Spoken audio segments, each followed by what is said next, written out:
शील प्रभुपाद से उनके भक्त एक बार पूछते हैं, एक भक्त विदेशी भक्त उनसे पूछता है कि हे प्रभु, आप तो इतना पुण्य करते हैं, आप तो इतना धर्म करते हैं, तो आपके तो सारे पाप नष्ट हो गए होंगे और आप कोई नया पाप तो कर ही नहीं सकते। श्रील प्रभुपाद से पूछते हैं उनके भक्त, तो फिर आप ये बीमारी से इतने दुख क्यों पा रहे हैं, कष्ट क्यों पा रहे हैं? तो इसका कारण यह है कि हमारे शरीर में दो तल है, एक आत्मा का तल है और एक शरीर का तल है, हड्डी मांस चमड़े का।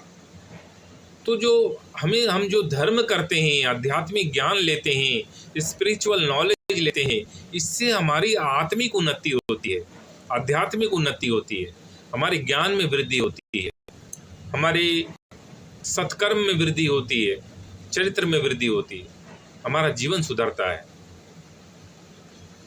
हम जो सत्कर्म करते हैं, धर्म करते हैं, इससे हमारी आध्यात्मिक उन्नति होती है, हमारे जीवन में प्रकाश फैलता है।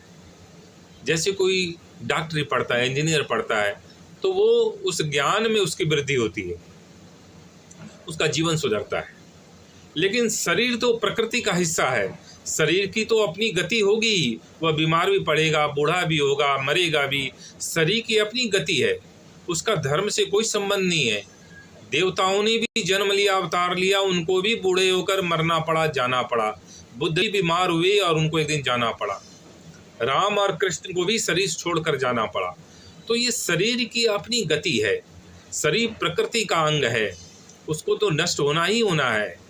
लेकिन जब हम धर्म करते हैं, आध्यात्मिक ज्ञान लेते हैं, तो इससे हमारी आध्यात्मिक उन्नति होती है, हमारे ज्ञान में वृद्धि होती है, ज्ञान का प्रकाश बढ़ता है, हमारा जीवन अच्छा होता है, जीवन में प्रकाश फैलता है, हमारी आध्यात्मिक उन्नति होती है। लेकिन शरीर तो प्रकृति का हिस्सा है, उसकी अपनी गति है, वो तो बूढ़ा भी होगा, बीमार भी होगा, मरेगा भी, उसका सब वो प्रकृति का हिस्सा है, उससे कोई संबंध नहीं है कि हम धर्म करेंगे तो हम अमर हो जाएंगे, ऐसा नहीं है। बुद्ध को भी जाना पड़ा बीमार होके, और राम और कृष्ण को भी जाना पड़ा, वह प्रकृति का खेल है, वह तो चलेगा ही।